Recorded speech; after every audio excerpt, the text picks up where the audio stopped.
If you manage a cardiology practice, your accounts receivable queue is likely under intense pressure. You are staring at an aging report that keeps growing, no matter how many hours your billing team puts in. The instinct is to assume this is an effort issue. Administrators often believe that if the staff just worked a little harder or stayed a little later, the backlog would clear. The data points to a different reality. According to recent industry research, cardiology practices operate with an initial claim denial rate between 15 and 20%. This chart illustrates the gap. While the national average for all medical specialties sits at 11.8% and best-in-class performance targets fall under 5%, cardiology is actively returning nearly a fifth of its claims. Look at what happens to a practice generating $3 million in annual charges. A 15% denial rate forces $450,000 to drop out of the cash flow immediately. That money sits in limbo before a single dollar is actually paid out. Every returned claim generates a manual labor checks. Your staff has to review the payer code, correct the error, and resubmit the documentation, completely halting their ability to work the older claims sitting in the 60 to 90-day buckets. Applying standard generalist medical billing workflows to a high-volume cardiology environment guarantees an expanding revenue backlog. It is a mathematical certainty. To understand why standard billing breaks down here, we have to look at the clinical reality of the specialty. A single patient encounter in cardiology is dense. A provider might perform an office visit, run diagnostic testing, order imaging, and execute an interventional procedure, all generating charges for the exact same day of service. Packing these services onto a single claim requires extreme precision.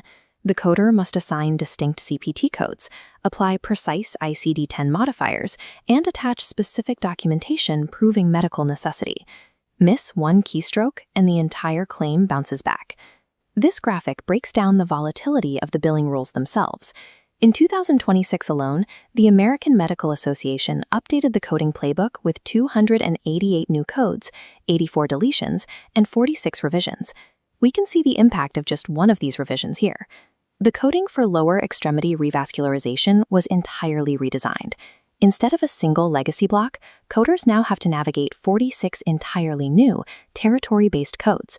When a generalist biller misses an update of this magnitude and defaults to the familiar retired legacy codes, payers automatically trigger mass rejections. Expecting a generalist to flawlessly track the microscopic shifts in cardiology coding while managing daily throughput creates a structural vulnerability that directly drives up the denial rate. The complexity of coding is compounded by a second structural barrier: the sheer volume of prior authorizations required for cardiac imaging, stress tests, and outpatient procedures. The American Medical Association tracks this burden closely. Physicians and their staff now complete an average of 39 prior authorization requests per physician per week. That consumes approximately 13 hours of staff time just securing permission to treat. This is a direct risk to cash flow. If a high-dollar cardiology procedure moves forward without a strictly documented authorization, the payer issues an immediate, non-negotiable denial. As billing staff get pulled into hours of phone calls fighting authorization bottlenecks, normal operations stall. Routine claims are ignored, silently aging past 30 days into the critical 60 to 90-day buckets. The traditional response to this bottleneck is hiring more local, in-house staff to absorb the volume. This chart maps the actual financial reality of that decision. To hire an accounts receivable caller with specific cardiology credentials, a practice must cover a base salary, plus payroll taxes, benefits, paid time off, and continuous training. The fully loaded cost scales to $55,000 to $75,000 per year, plus you account for churn. Industry data shows every time a specialist leaves, the practice absorbs a $25,000 to $30,000 penalty in lost productivity and recruiting. During transitional weeks, while a desk sits empty, a full week of claims can sit untouched. Older accounts quietly drift past strict payer timely filing thresholds, turning recoverable revenue into permanent write-offs. Building an in-house team is an inefficient use of capital that locks a practice into a fragile, high-cost, negative feedback loop. Top-performing cardiology practices are breaking this loop by decoupling the accounts receivable function entirely from their local payroll. They are not handing their revenue cycle to generic offshore teams. They are integrating highly specialized, dedicated cardiology teams directly into their existing systems. The baseline standard for these teams requires strict, verified AAPC and AIMA credentials. ensuring the staff explicitly understands the complexities of cardiology modifiers and National Correct Coding Initiative edits. These specialists are entirely EMR-native. They log directly into the practice's existing software infrastructure, whether that is Epic, Athena, eClinicalWorks, or AdvancedMD. By working directly inside the native environment, they eliminate the severe lag, data blindness, and persistent errors caused by outdated screen share models.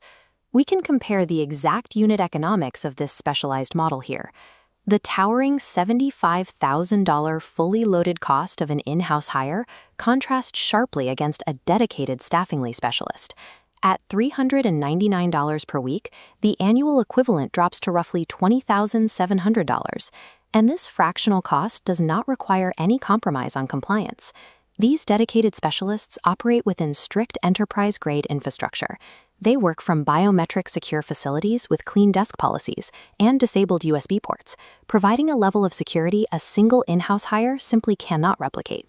By sourcing specialized cardiology expertise outside of local overhead, practices achieve an immediate economic arbitrage that permanently resolves their capacity constraints. Human expertise is highly effective, but it reaches its maximum potential when supported by artificial intelligence layered directly into the daily workflow.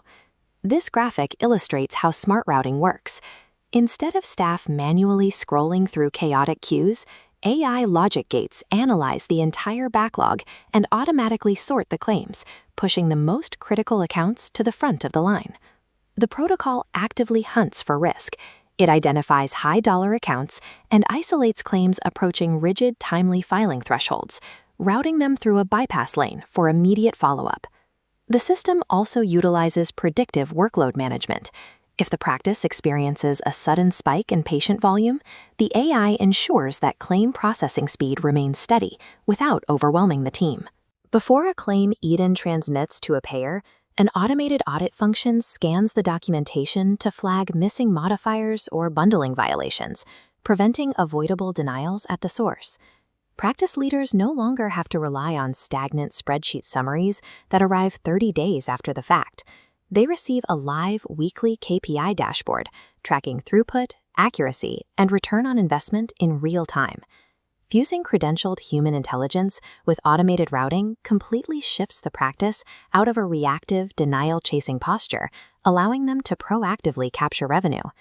The final hesitation for most administrators is the perceived operational trauma of tearing down their current billing process and installing a new one. The Staffingly model eliminates the disruption of a long transition with an aggressive 14-day go-live timeline. It begins with an initial kickoff call to precisely map the practice's payer mix and workflow. Within 48 hours, secure EMR and payer portal access are established. The arrangement enforces absolute accountability. Contracts are month to month, meaning there is no long-term lock-in, and if performance lags, any team member can be replaced within 48 hours. Chief operating officers and financial officers reviewing expanding 60 to 90-day aging buckets face a clear decision. When confronting a barrage of complex modifier rules, high prior authorization demands, and intense scrutiny from payers, the solution is not to place another costly generalist job listing. Reclaiming trapped cardiology revenue requires a